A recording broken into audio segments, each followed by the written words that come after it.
Nobel laureate Professor Wole Soyinka has bemoaned the sorry state the social media has fallen into in Nigeria, saying it has been dragged down to the lowest common denominator and taken over by people he beckoned as barbarians.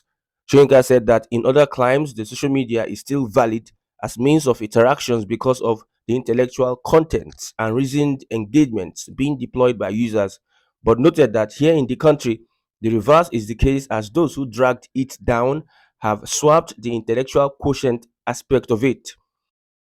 The octogenarian who spoke on Saturday at the 48th President's Party and his investiture as a honorary member of Abeokuta Club, Ogun State, said the situation has degenerated to a level where even a mere disagreement in an election could lead to one being labeled on social media as having a phobia about others. The playwright urged the nation's community of intellect, of minds, and creativity to rescue the country from the monstrosity of the social media, apparently referring to the last general elections, especially the presidential election aspect of it.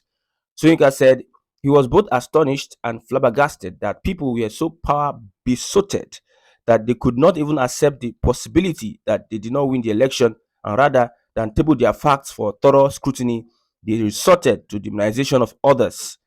On his investiture as a honorary member of the Abeokuta Club, where Dr. Adewale Adeola is the president, Soyinka said it was a recognition he personally cherished, saying the club is a honorable social group, having interacted with a good number of members at personal level. He says, I am astonished and flabbergasted that people are so power besotted that they can't even accept the possibility that they did not win an election. It does not matter whether you are right or wrong or they are right. It is just a question. Take your facts to the table. Let's examine them carefully. Consider the possibility that we may be wrong or you may be wrong, but you don't have to descend into demonization of the group to which others belong in order to establish your point.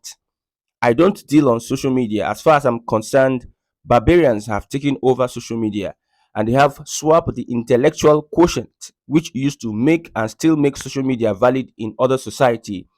Here in this country, social media has been dragged down to the lowest common denominator.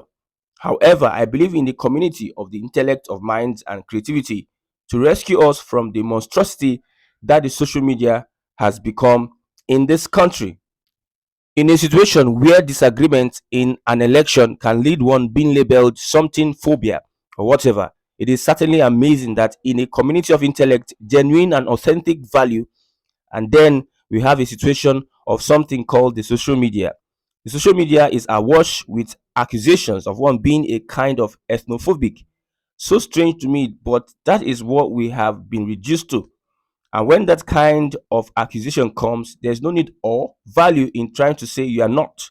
You just say thank you very much. The complement of ethnophobia is ethnophilia.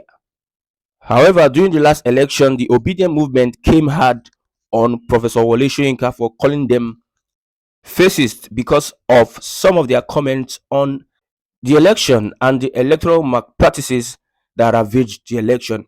Wole Soyinka spoke about the obedient movement as a movement of people that never wanted the country to stay in peace because they lost an election. But however, the obedient movement had come hard on him. And let's look at some of the reactions, especially to this piece. According to Soyinka, he says barbarians have taken over the social media. So I went on Twitter to get some reactions, and let's see what Nigerians have said and reacted to this statement from Professor Wole Soyinka. Ike God on Twitter says, for being the moral conscience of the Nigerian state at a time when almost everyone, including the high and mighty, have been pocketed or cowed in Nigeria by Jagaban Borgo, Professor Wole Soyinka has continued to cast aspersions at millions of aggrieved Nigerian youth making up the obedient movement worldwide. Hyped by the latest juvenile tantrums of Wole Soyinka, where he described aggrieved Nigerian youths as barbarians who have taken over social media, it's become highly expedient to ask the elder statesman and octogenarian to quit insulting our collective sensibilities, as we ain't all ignorant of the ignominious roles Soyinka played in bringing a satanic and rudderless APC regime which has morphed Nigeria into failing state in just 8 years. Sheil Ghazali on Twitter also said, This man is simply overrated. He's just an MC Oluomo that can speak and write English language. Mazi Thanos on Twitter also says Wole Soyinka is a living example of fools grow old too. Person wey no fit understand his own literary work, obtained the Nobel laureate under questionable circumstances, created cultism that has terribly ravaged the security of the country, kidnapped folks, held people at gunpoint. This is the man people respect. It goes a long way to show the quality of their upbringing.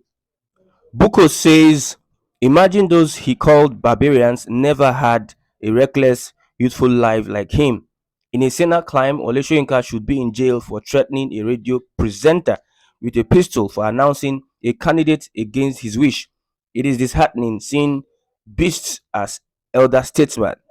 Harry on Twitter says, dear Nobel laureate, it is very difficult to hear a man like you that used the media to call for social democratic reforms in your prime is absurd. I personally understand that this your statement here aforementioned is a ground wetter for the Tinubu administration to gag Nigerians on social media. It is high time you put this juvenile delinquency at menopause to bed. Don't continue to stain your already stained memories of the first Nobel laureate prize for literature winner. I hope Nigerians act like you did against several Nigerian leaders, both military and democratically elected members. Nefertiti also says some Nigerians were disenfranchised pre, during, and post elections by limits of access to PVCs, unavailability of election materials, sponsored thugs, threats, and attacks, fraudulent elections, etc. When they reacted, Wole Soyinka labeled them fascists. At the PPT tribunal, they were denied access to the court proceedings, fraudulent judgment. When they reacted, Wole Soyinka accused them of trying to force a lie. This man should just cut off that white thing on his head, sell it, and be less dependent on these criminals to survive. It's becoming embarrassing now.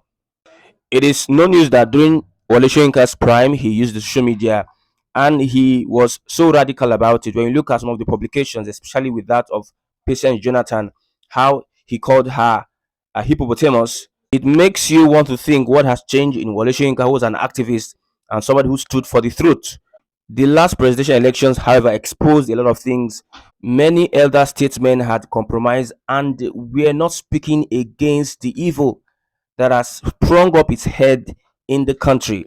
With all the vices, all the kidnappings, all the economic sabotage, everything that's happening in the country, Wole Soyinka has not been documented or spoken against that, but he just wants to focus on the obedient movement and what they say and how they criticize the government. Well, it is becoming evident that Wole Soyinka is slowly losing his relevance in the society, especially amongst the future generation. What examples would he want to set at this time of his life? Many people loved his books and they looked at him as an icon, but now it seems there's a different aspect to this now. People are surprised that the Wole Soyinka they know and they believed in is behaving in such a manner. What is the legacy Wole Soyinka is going to leave for the next generation? I will end with this with what Sweet Child said on Twitter. He says the fascist Wole Soyinka had a meltdown yesterday. He said he doesn't do social media, but all what is done on social media affects his brains. Dear Wole Soyinka, leave the youths alone. You did worse in your time. Have you seen any of the youths hijack a radio station? You still want people to rate you by force after revealing to us all that you are just like the rest. You don't deserve that Nobel laureate that you have. Your time has gone. Leave people that want Nigeria to walk to talk. What has the fascists said about the kidnappings ravaging our country at the moment? Perhaps I believe because of the Tinubu regime, some of our leaders are living a double standard life. They are not speaking against the issues, the economy, the cash crunch, the kidnappings, and all that is happening, especially the naira plummeting. None of these guys are speaking against it and the solutions we need to have in the country. The elections have gone. People are criticizing the government, but some of these elders are bent on attacking those that are criticizing the government. It shows the level of elder statesmen we have in the country today. The Tinubu regime has exposed a lot of things, has made the Nigerian youth understand the kind of leaders and those that have posed themselves as elders before our eyes. You can attack Adebanjo, you can attack Bode George, you can attack Obasanjo, and some Westerners will like it like that. But now attacking Wole Soyinka will become an attack on the Yoruba race. I think this double facedness and hypocrisy should stop.